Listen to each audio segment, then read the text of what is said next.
Graça e paz a todos. Eu sou a pastora Rayane e hoje vamos estar finalizando o livro de Josué no capítulo 24. Então, mais uma vez, eu convido o Espírito de Deus para que esteja ao nosso meio, conduzindo este estudo, trazendo essa palavra maravilhosa aos nossos corações e principalmente a interpretação dela, tá? Então, vamos lá. Vamos começar em Josué capítulo 24. Josué despede-se do povo. Capítulo 24, versículo 1. Depois reuniu Josué todas as tribos de Israel em Siquém e chamou os anciões de Israel e os seus cabeças e os seus juízes e os seus oficiais. E eles se apresentaram diante de Deus. Então aqui a gente vê que Josué fez uma convocação, para a congregação de Israel, para que ele se reunisse na cidade de Siquém, Então ali estava o povo de Israel e também as suas autoridades.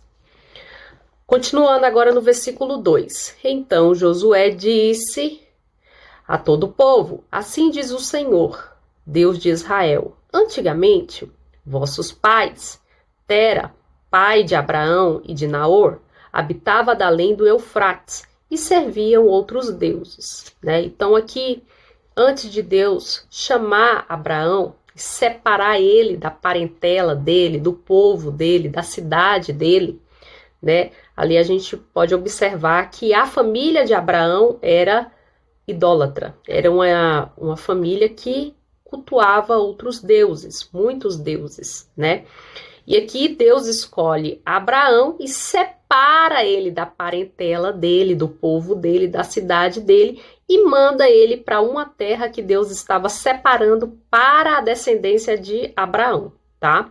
Então Deus tira Abraão da idolatria e manda ele para uma outra terra. Então Josué, ele volta no tempo, e conta a história de como começou, quando foi que Abraão teve esse chamado, Quando que Deus se revelou a Abraão e como que foi esse relacionamento também, tá? Continuando aqui no versículo 3. Eu, porém, tomei Abraão, vosso pai, da além do rio e fiz percorrer toda a terra de Canaã. Também lhe multipliquei a descendência e lhe dei Isaque, Então aqui mostra que aquela terra de Canaã que estava sendo dado naquele momento para os israelitas, antes de tudo, cerca de mais de 400 anos atrás do ponto da história que estamos, o ponto da história que estamos é exatamente na época de Josué. Então, voltando aí, no passado, um pouco mais atrás, vamos chegar até Abraão. Então, de Abraão até Josué, aí mais de 400 anos, cerca aí de quase 500 anos, Então, fazendo essa análise no passado, mostra aí que Abraão percorreu toda aquela terra. Ele passou, na verdade, a vida inteira andando sobre a terra de Canaã, tá?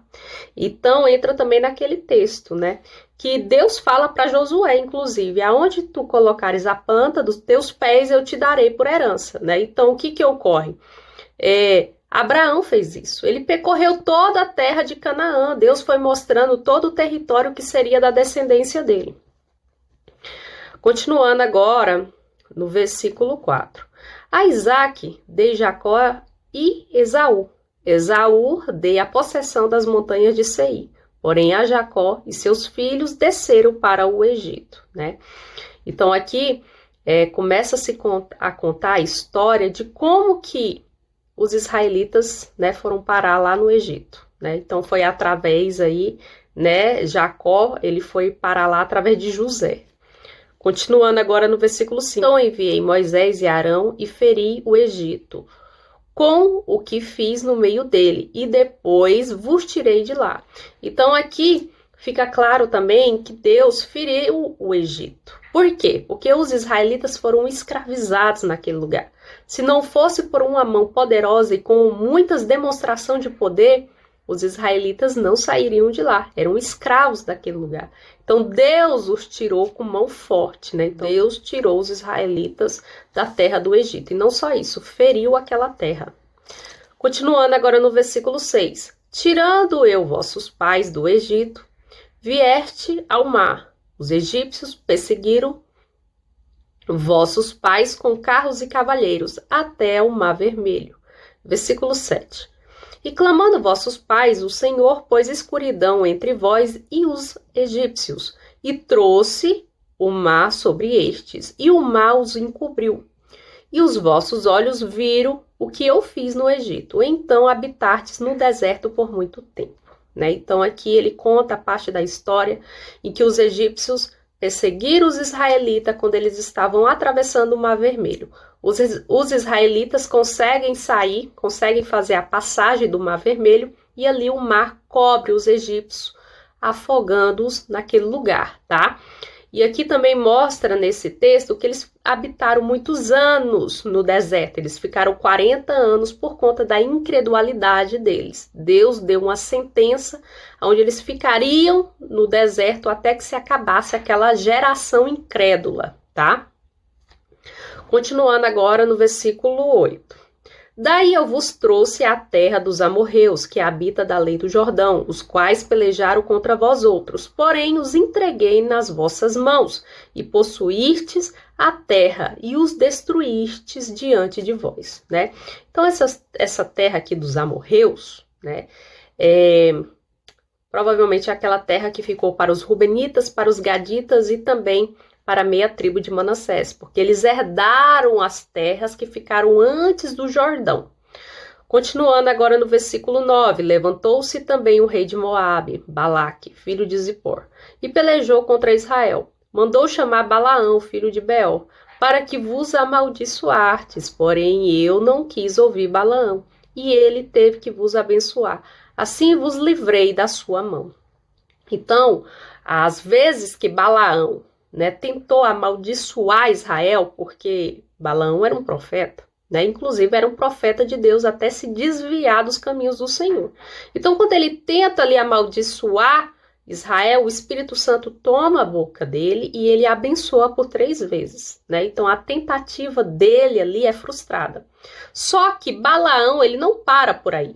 Ele também arma ciladas junto com Balaque para poder fazer com que Israel caísse, tá? Mas também é frustrado nisso daí. Continuando agora no versículo 11, passando-vos o Jordão e vindo a Jericó, os habitantes de Jericó pelejaram contra vós outros, e também os amorreus, os fariseus, os cananeus, os heteus, os gigazeus, os heveus e os jebuseus. Porém, eu os entreguei nas vossas mãos, Então, todo aquele povo nativo da terra de Canaã que se levantaram contra Israel caíram. Todos esses povos foram vencidos pelo exército de Israel. É claro que quem entregou esse povo nas mãos dos israelitas foi Deus, Porque se a gente for parar para pensar num preparo de um exército comum, Israel não teria como prevalecer. Porém, Deus entregou aquele povo na mão dos israelitas. Continuando agora no versículo 12. Enviei vespões diante de vós que expulsaram da vossa presença, bem como 2 reis dos amorreus. E isso não com espadas e nem com teu arco. Então, o que ocorre? Antes de Israel pelejar contra esses 2 reis amorreus aqui, essas 2 cidades, provavelmente, quando a gente volta na história, podemos observar que os arqueólogos, eles declaram que o exército do Egito era conhecido como vespões. Então, provavelmente, o exército do Egito chegou nesses 2 reinos antes e destruiu eles antes que o exército de Israel chegasse.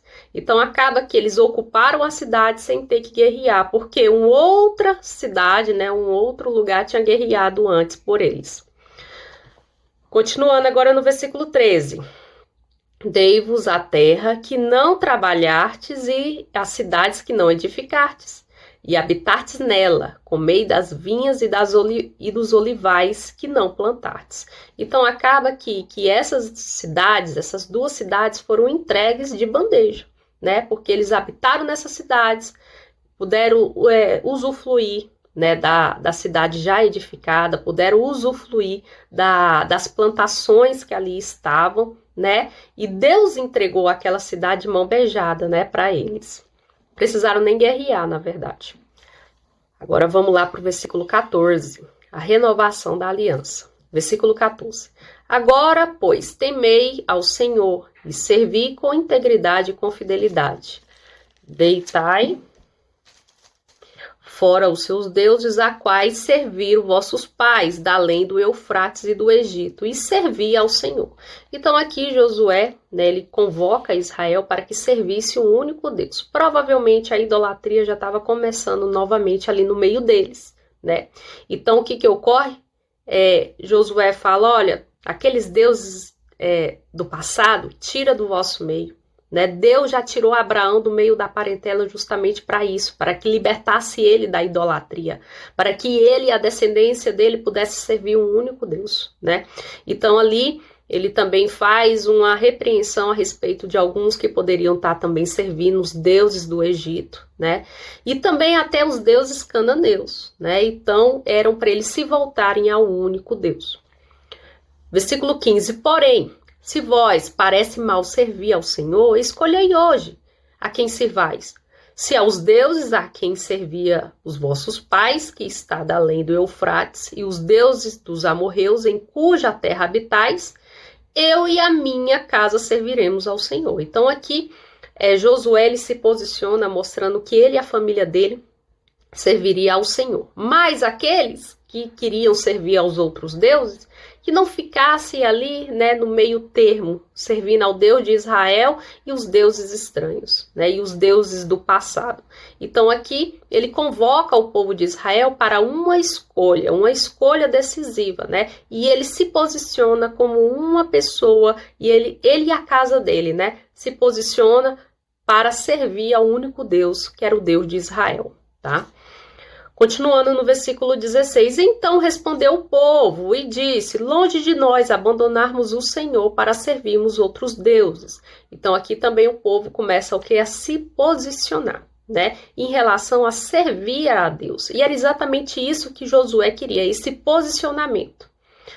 Continuando no versículo 17, porque o Senhor é o nosso Deus, Ele é quem nos fez subir, a nós e aos nossos pais, da terra do Egito, da casa da servidão, quem fez estes grandes sinais aos nossos olhos e nos guardou por todo o caminho em que andamos, dentre os povos que no meio dos quais passamos, né? Então aqui o povo reconhece tudo que Deus estava fazendo por eles, e eles se posicionam, pelo menos esta geração, em servir a Deus.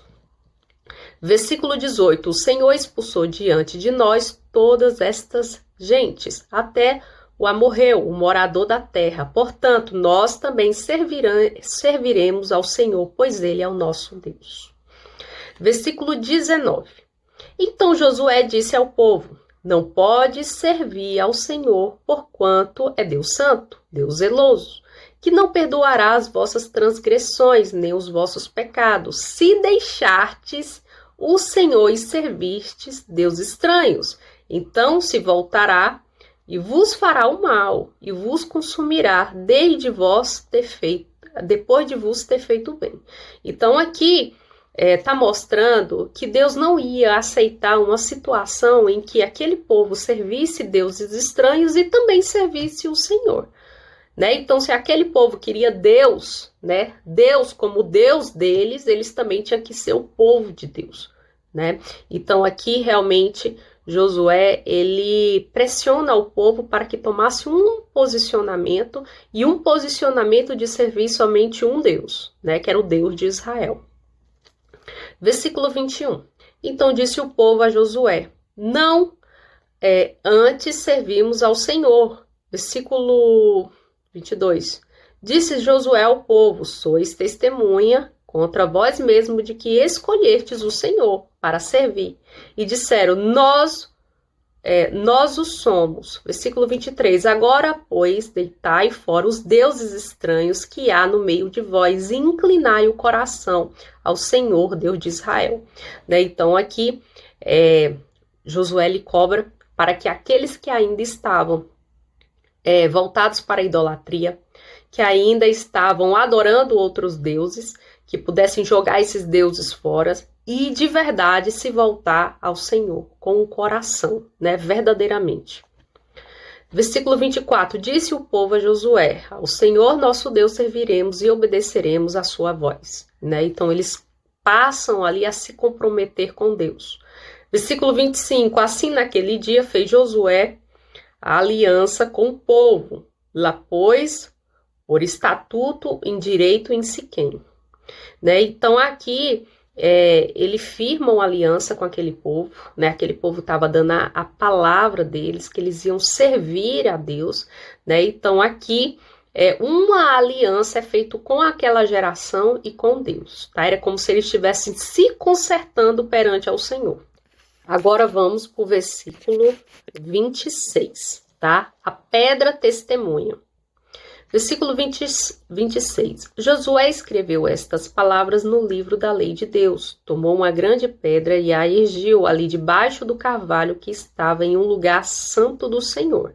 Né? Então ali, aquela pedra, ela não ia ser mais uma pedra comum, mas uma pedra, né, que ia ser de testemunho de algo que ocorreu ali, né? A gente viu que uma aliança foi feita com aquela geração e com Deus, né? Onde eles se comprometeriam em servir um único Deus, né? Então aquela pedra, ela teria um caráter espiritual mesmo, de selar, de mostrar que algo foi feito naquele lugar, que uma aliança foi feita entre aquele povo e Deus. Então essa pedra é colocada debaixo de um carvalho ali, para que servisse de testemunha para as próximas gerações.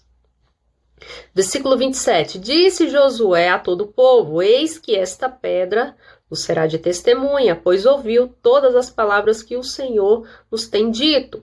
Portanto, será testemunha contra vós outro, para que não mintais ao vosso Deus.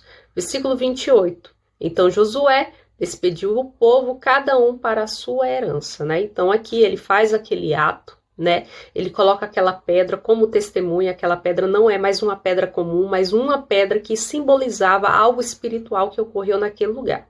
Depois que ele faz isso, né? Então ele despede as tribos para que cada uma voltasse para o seu território, até porque podemos ver que muito desses territórios ficava distante, né, um dos outros, então cada um foi para a sua terra. Continuando aqui, a morte de Josué e de Eleazar.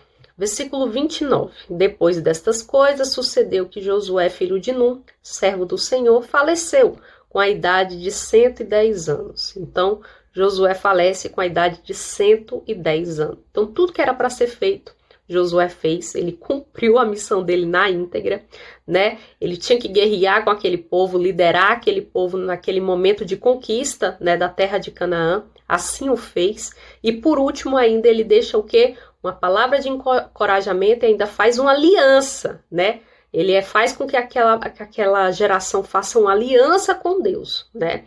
Então toda a missão de Josué como um líder de Israel foi cumprida. Com 110 anos, ele descansa. Versículo 30, sepultaram-no na sua própria herança, em Timna-Sera, que está na região montanhosa de Efraim, para o norte do monte Gaás. Então, na terra dele foi sepultado Josué. Versículo 31, serviu, pois, Israel ao Senhor todos os dias de Josué e todos os dias dos anciões que ainda sobreviveram por muito tempo, depois de Josué, o que sabiam todas as obras feitas pelo Senhor a Israel, né? Então aqui, em todos os dias que Josué esteve liderando Israel, Israel esteve no caminho do Senhor. E quando eles queriam se desviar, mesmo assim, Josué ele se posiciona e leva com que o povo se incline novamente a Deus, tá? E assim também os anciões da época dele, né, os sábios, os mais velhos da época de Josué, também permaneceram na palavra, ajudando Israel também a permanecer. Versículo 32. Os ossos de José, que os filhos de Israel trouxe do Egito, enterraram em Siquém, naquela parte do campo que Jacó comprara aos filhos de Amon, pai de Siquém, por 100 peças de prata, que veio a ser a herança dos filhos de José. Então, aonde ficou ali, né, provavelmente a terra que ficou ou para meia tribo de Manassés, ou para Efraim, né, que eram os filhos de José, né, Josué foi enterrado nesse território, né, no território que ficou para a herança dos filhos de José. Então, o que acontece? Por que os ossos dele foi enterrado naquele lugar? Porque José ele morreu na época ainda lá no Egito, né? Então eles pegaram os ossos dele e levaram para ser enterrado na terra de Canaã. Versículo 33. Faleceu também Eleazar, filho de Arão, e o sepultaram em Gibeá, pertencente a Finéias, seu filho, a qual lhe fora dada a região montanhosa de Efraim. Então Eleazar também faleceu, que era o sumo sacerdote da época. Quem ficou no lugar dele foi Finéias, né? E ele foi enterrado também na terra que foi dado de herança ali, né, para os descendentes dele, tá bom? Então aqui finalizamos o livro de Josué para a honra e para a glória do Senhor. Quem tiver alguma dúvida, deixe os seus comentários aqui embaixo, que assim que possível estarei sanando essas dúvidas, né? E que a graça e a paz do nosso Senhor Jesus Cristo acompanhem cada um de nós, que a consolação do Espírito Santo esteja sobre nós. Tchau!